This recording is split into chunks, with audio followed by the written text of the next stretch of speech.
Thank you so much, Divine Groove. We are so blessed. Good morning. How wonderful to see you. Thank you so much for coming. My name is Elizabeth Manuel. For those of you who have not met me before, hello. And if you were expecting Cliff, I could lower my voice. So let's all know together that today's talk is Spiritual 911. And the reason for today's talk, the reason that I chose it, has to do more with me than Cliff. However, I would like us to know that Reverend Cliff is experiencing divine health. And so if each of us could just send our collective energy to Reverend Cliff, knowing him in divine health, as my talk title, Spiritual 911, suggests, today's talk is really about demonstrating this amazing power of prayer. Spiritual 911. Some of us may have actually called the physical 911 at times in our lives. I know I've had to do that a few times. And why do we do that? Because it's an emergency. Because we are experiencing something which feels hard, frightening, difficult, or scary. Anybody ever had any of those emotions happen? And so we reach out, 911, and there's this calm voice on the other end of the line that guides us through this difficult time. That is the premise for today's talk as we unfold Spiritual 911, which comes from some things that have happened to me in the past very demanding year. Here in our community, we often talk about the divine birthing through us, or the opportunities that we have to create a life that we love. And with this comes the birthing or the conception of ideas. Now, for some of us, conception means we made a baby. We know that the making of the baby is generally relatively easy. Would you agree? Making of the baby, yeah. And then for the most part, because the baby is within, it grows. We allow spirit to take over. The body knows what to do, spirit knows what to do, and it happens. Less tangibly when we're creating or birthing a new idea, something that you have this concept for. So the idea of conception is really an idea, a concept to bring that into form, into reality. So we take it from the thought to help it be birthed into form, which takes mindfulness and clarity and practice to hold on to that idea, hold on to the concept, because when the concept starts in the invisible and then moves to the physical, there's usually some things that happen in the middle. So for us, my family, about just over a year ago, my future son-in-law and my husband dreamt up this wonderful idea for a new business around golf. My future son-in-law is 6'4" and I don't know, maybe close to 300 pounds. I hope he doesn't watch this and kill me. He's a size up than me, so shall we say. And he was struggling to get the right clubs to fit. So ultimately, he went to the States and took this course, and my husband got on board, and they got all excited about making golf clubs suitable for the golfer. So my husband would say, golfers aren't the problem. The clubs are the wrong clubs for you. They're not designed for you. So we make clubs work for you. This was all an idea. So we're moving forward to build this idea, and we need a physical building. So we look around for physical buildings, and they're very expensive. If anyone has tried to rent or get a physical building space, we thought, okay, we'll build our own space. We'll build a building, and it will be a new 4-car garage that will house this business. We're all excited, and my husband and I are putting up the funds, shall we say, to start developing this business, to put this building up. We get the building up, and we've already invested at this point at least $100,000 already. So you see my retirement fading into the distance as the golf business comes to life. How many of you have ever applied for a home-based business license? A few people probably have. It's usually pretty easy. So we thought we had all our bases covered. Did you know, as I did not, that a garage-based business is not a home-based business? Yeah. So we have this facility built, and we now do not have an operating permit. Not only do we not have a permit, it requires that, because they had to change zoning or bylaw or something like that, the neighbors all have to approve. Has anyone ever received one of those letters? Yes, well, this time we're the ones. So, I am in a panic, and I'm like, oh my God, I'm never going to retire, it's never going to open. Spiritual 911. What do? I reach out to call a practitioner because I know that prayer works. I was not in a place to know for myself that this could manifest. I felt broken down and tired and all the things of that song. It was like, oh, it was just one more problem, and this felt like a big smack in the face. Spiritual 911. I reached out for support. And of course, when we reach out for support, it requires an ask on our part, perhaps a vulnerability, perhaps an openness to say, hey, I could use a little help. And this is important because each of us has within us this divine power, and also external to us, somebody that can help us through, help us hold our knowing and get us through that difficult time. So I reached out for support, and it was still maybe a 3-week delay on anything else we could do with the building while the city had to do all the processes and send out the things and make sure there was no somebody who was against us having this garage-based business. But what went even beyond that was when the approval came through, was that through, and I know this was through this prayer support, that the individual who was the helpful person at the city looked at everything and said, oh, you know what? This license that you've applied for only allows for, I don't know what it was, I'll just say, 3 to 5 people a week or whatever. Let's put you right to the max so you start off with the highest thing and you'll never have to do this again and it'll be all smooth sailing. Yes, spiritual 911. It works, demonstrating the power of prayer. So we're carrying on, trying to birth this vision, this concept of the golf business. And the next thing, is, has anyone watched 48 Hours?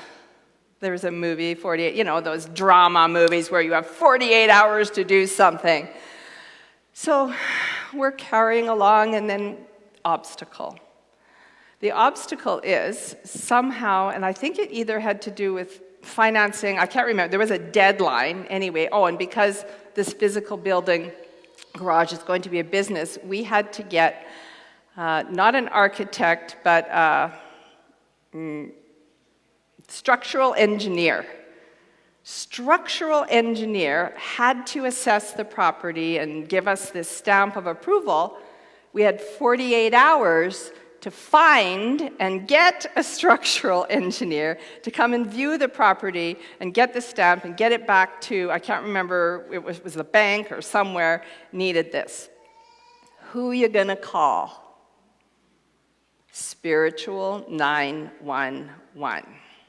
Because I was, again, in a panic. I was like, oh, we're never going to get it. We don't know a structural engineer. How are we going to find it? And I made it all about me.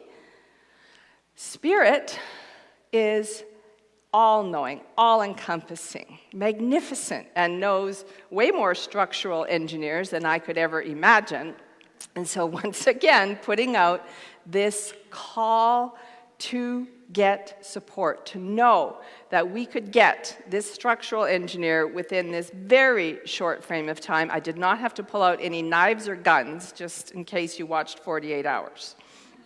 And we were able to, through a person and a person and a person, and finally connect with somebody who said yes on a deadline to get this job done. So what I know is that the power of prayer is phenomenal, and it works, and it's underutilized. Would you agree? So I know sometimes for myself that I fall into a pit. And when I fall into the pit, I feel anxious, maybe sad, maybe depressed, maybe the world's against me, it's never going to happen. We get bogged down. Well, I do. You may not. I have gotten bogged down with the details, with the birthing process to bring this vision to real life. And it does take courage, number one, to have your vision and take the action, take the steps to move through the vision. But number two, it takes courage to reach out and ask for support. And yet when we do, you and I will see the tangible benefits of reaching out. Honestly, it is magical. It is miraculous how it works. So we're carrying along, and yeah, there's challenges. You know, the contractor broke his ribs playing hockey and then couldn't do that. And then the cement might have come in at $20,000 or $30,000 more than it was supposed to. So we have these little things happening along the way. And sometimes I feel in my personal life it's like a slap. It's like, why is all this negative stuff, or why are all these things happening to me when I just want this garage built and I want it to be smooth and easy? How many people have never had a challenge in their life? Every single person is raising their hand. So what I know from this human experience is prayer doesn't mean nothing, and I know we've talked about this idea of good or bad and how good comes out of bad. Prayer doesn't mean that nothing that we don't prefer ever happens. It helps us through whatever it is. I understand that this human experience is to help us learn, to help us grow, to help us become a better person, a better Elizabeth, a better whoever you are. How can I express who I am with love, with kindness, with joy, with passion? So through this process, there was a few blips. Might have been a couple times where I wasn't so kind, maybe wasn't so loving, maybe a little swear word popped out here and there. So this can happen. And then we reach out. And all of a sudden, it's like the clouds have parted, and it's like the choir of angels is singing, and we feel that sense of tangible relief, even though, when we talk about prayer, it seems intangible or invisible at times. So we're carrying on. There are challenges, but concurrently, apparently I really chose to have a year. And we said, my husband, no more big projects now for, well, I said 2 years, he said what? Concurrently, while building this new facility, we decided to put solar panels on our garage. Doesn't seem like a big job. I didn't have to install the solar panels. However, what we did need to do was dig a 70-foot long trench, so 70 feet. So think about like over there, all the way over there, 4 feet deep. By hand, with a shovel, check these muscles, and the gas line was underneath where we were digging. Now, we knew the gas line was underneath where we were digging, so we were being, like hand shovels, there was no machinery, muddy, dirty, hard manual labor. I can make that pun. And we are 80% complete. We have dug from the alley all the way towards the side of the house where the gas and the meter and everything has to be moved to the garage. Anybody remember Harry Potter and the big snake? Where he hears the snake behind the wall? And what does the sound of the snake do? And yes, I did swear. Hand digging. So the gas line came up from, well, I don't know what it was, like 10 feet below the ground to 16 inches. We had dug already the first, as I said, 50 feet of this trench when I went.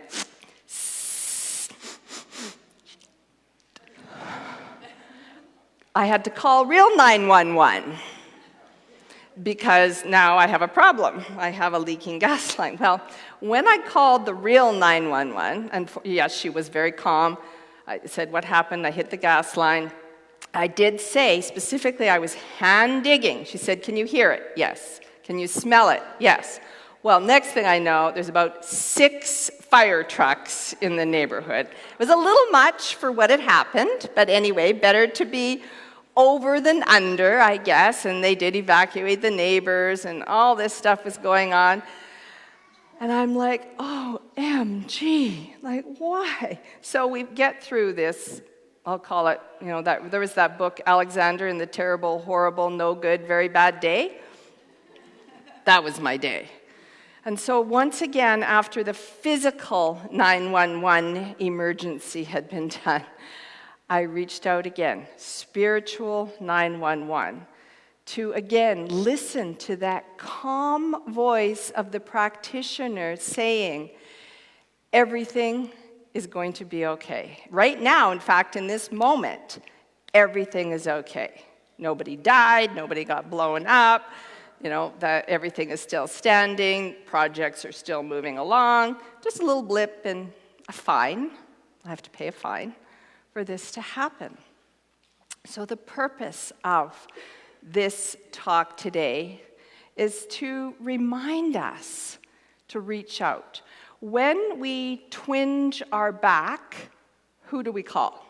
Maybe a chiropractor, maybe a massage therapist, maybe a different kind of practitioner. We reach out and we make a call. I'm sure most people here have seen a chiropractor, a massage therapist, maybe a Reiki person.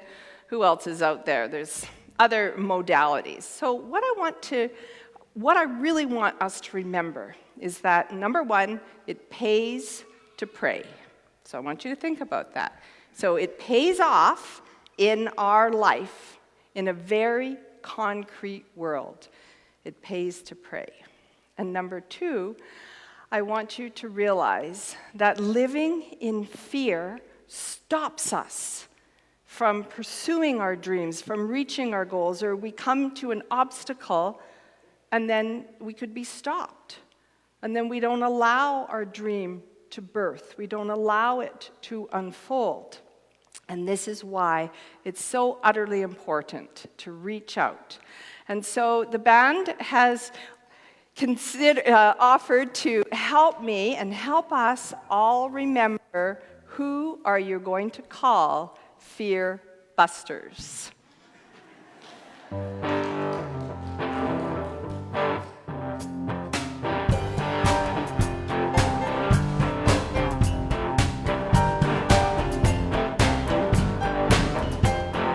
Who are you going to call?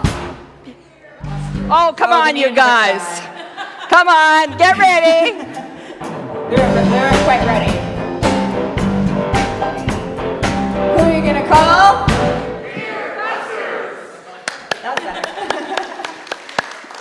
Who are you going to call? You are going to reach out and call one of the amazing, highly trained professionals right here in your center that are known as your practitioners.